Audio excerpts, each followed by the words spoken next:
Hey, I'm Jason from Pearce Scapes Landscaping and Irrigation. We're here on site today to look at a drain job we're currently performing for a customer. If we walk over here, I'll kind of show you what the issue is that we're addressing. In this backyard, there is an extremely low spot that exists in this back left-hand corner.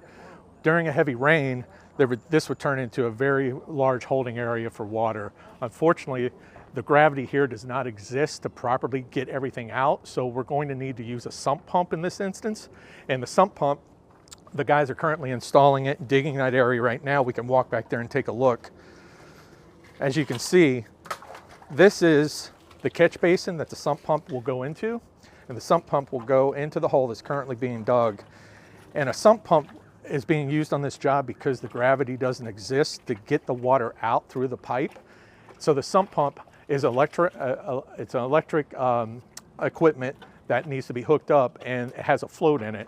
So the water will gather in the sump pump, and as the water comes up in the level, it will kick the motor on, and the motor will then be used to push the water out because we're unable to get the water out without the sump pump in this particular instance. So as you exit from where the sump pump is installed, which is pretty much ground zero of the issue that we're having here, pipe has already been trenched and laid here and glued together, and the first stop on this exit is our first catch basin. And this catch basin has been installed, the pipe has been connected, and then we'll continue out toward the street, and pipe has already been laid all through here, carrying out. And then about 8 to 10 feet away, it's another catch basin that will take water from this downspout, which is a lot. It's going to be exiting off of kind of the shed garage area. And then we'll continue out, which here, pipe has already, again, been laid, glued together. And here will be another catch basin that they're still working on. They'll be able to tie all that's been tied in. They'll need to cover it up.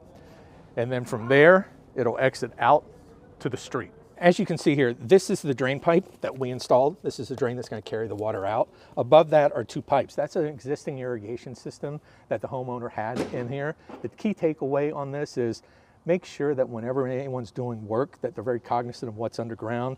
You can have damage to this irrigation system. We carefully trenched around it. We left it in place. We removed valves. We'll come back, replace these valves, make sure your irrigation system's working properly.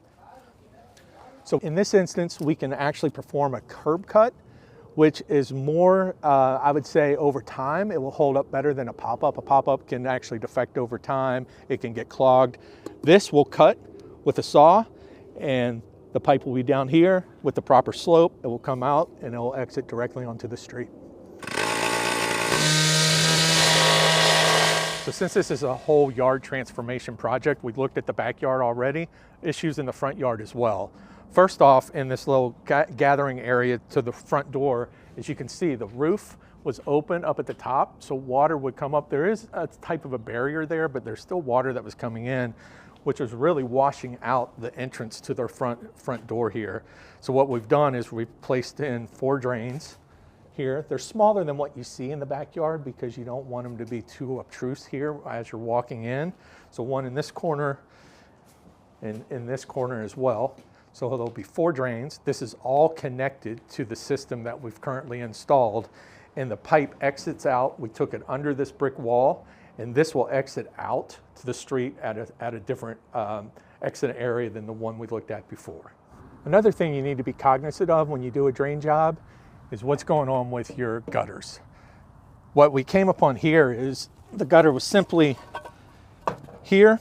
We added this drain pipe below, but what you had before was what you typically see. It's a gutter, has a downspout, and it's just tight. It's just flowing out. And this was actually in the flower bed, which the flower bed exists. You need to get the water away from your flower bed. You do not want water near your foundation, nor do you want water soaking the roots of your plant system. So what we did here is we tied in, we put a downspout adapter onto the gutter. This connects to the pipe. The pipe is underground, travels under through the flower bed, and continues underground out to the street as part of this overall drainage solution that we're doing on this property.